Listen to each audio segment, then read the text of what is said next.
गांव में रहने वाला एक नौजवान लड़का पुरानी बुरी यादों को ना भूल पाने और एक ही चीज के बारे में बार बार सोचने की आदत से परेशान था। अगर उसे कोई कुछ कह देता या फिर उसके साथ कुछ थोड़ा सा भी गलत हो जाता तो वो बस उसी एक घटना के बारे में पूरे दिन सोचता रहता। वही बात उसके दिमाग में हर समय घूमती रहती। फिर वो या तो अपने साथ हुई किसी बुरी घटना के लिए अपनी किस्मत और भगवान को कोसता रहता या फिर अपने मन में उस इंसान से बदला लेने के ख्याली पुलाव बनाता रहता जिसने उसे कुछ कह दिया था या उसके साथ कुछ गलत किया था।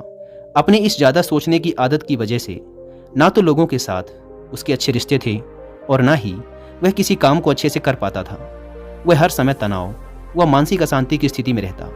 उसकी ऐसी हालत को देखकर उसके एक मित्र ने उसे सलाह दी कि यहाँ पास के ही एक बौद्ध मठ में एक जैन मास्टर रहते हैं, तुम उनके पास जाओ, वो तुम्हारी इस मानसिक समस्या का कोई ना कोई समाधान अवश्य बता देंगे। वह नौजवान लड़का जैन मास्टर के पास जाता है और अपनी समस्या उन्हें बताता है कि कैसे वो एक ही घटना के बारे में बार बार सोचता रहता है और पुरानी बुरी बातों व यादों को भूल नहीं पाता। लड़के की समस्या सुनने के बाद जैन मास्टर वहाँ से उठकर मठ के अंदर चले जाते हैं। जैन मास्टर का बिना कुछ उत्तर दिए यूं उठकर चले जाना लड़के को कुछ अजीब सा लगता है, लेकिन वो फिर भी वहीं बैठा रहता है। थोड़ी देर बाद वह देखता है कि जैन मास्टर मिट्टी की गिलास में पानी भरकर उसकी तरफ चले आ रहे हैं। जैन मास्टर लड़के के पास आकर खड़े हो जाते हैं तो लड़का भी उनके सामने खड़ा हो जाता है। जैन मास्टर लड़के से पूछते हैं, बताओ इस गिलास का वजन कितना होगा? लड़के ने कहा, मैं एकदम सटीक तो नहीं बता सकता, लेकिन इस गिलास का वजन बहुत ही कम है। अब जैन मास्टर ने गंभीर होकर कहा, मेरा प्रश्न ये है कि अगर मैं इस गिलास को थोड़ी देर तक ऐसे ही पकड़कर खड़ा रहूं तो क्या होगा? लड़के ने कहा, कुछ भी नहीं होगा। जैन मास्टर ने फिर पूछा, अगर मैं इस गिलास को इसी तरह 1 घंटे तक पकड़ कर रखूं तो क्या होगा? आपके हाथ में दर्द होना शुरू हो जाएगा। लड़के ने कहा। जैन मास्टर ने फिर प्रश्न किया, अगर मैं इस गिलास को ठीक इसी तरह पूरे दिन पकड़ कर रखूं तब क्या होगा? आपके हाथ में बहुत ही भयंकर दर्द होना शुरू हो जाएगा। आपका हाथ सुन्न भी हो सकता है, आपकी मांसपेशियों में भारी तनाव आ सकता है और यहाँ तक कि आपके हाथ को लकवा भी मार सकता है। लड़के ने गंभीर शब्दों में कहा। जैन मास्टर ने कहा, बहुत बढ़िया, लेकिन क्या इस दौरान गिलास का वजन बदला?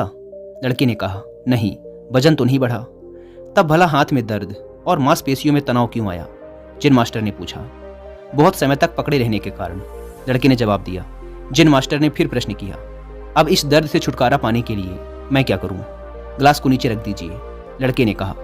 जैन मास्टर ने कहा, बिल्कुल सही, और जीवन की परेशानियां भी कुछ इसी तरह होती हैं। इन्हें कुछ देर तक अपने दिमाग में रखिए और लगेगा कि सब कुछ ठीक है।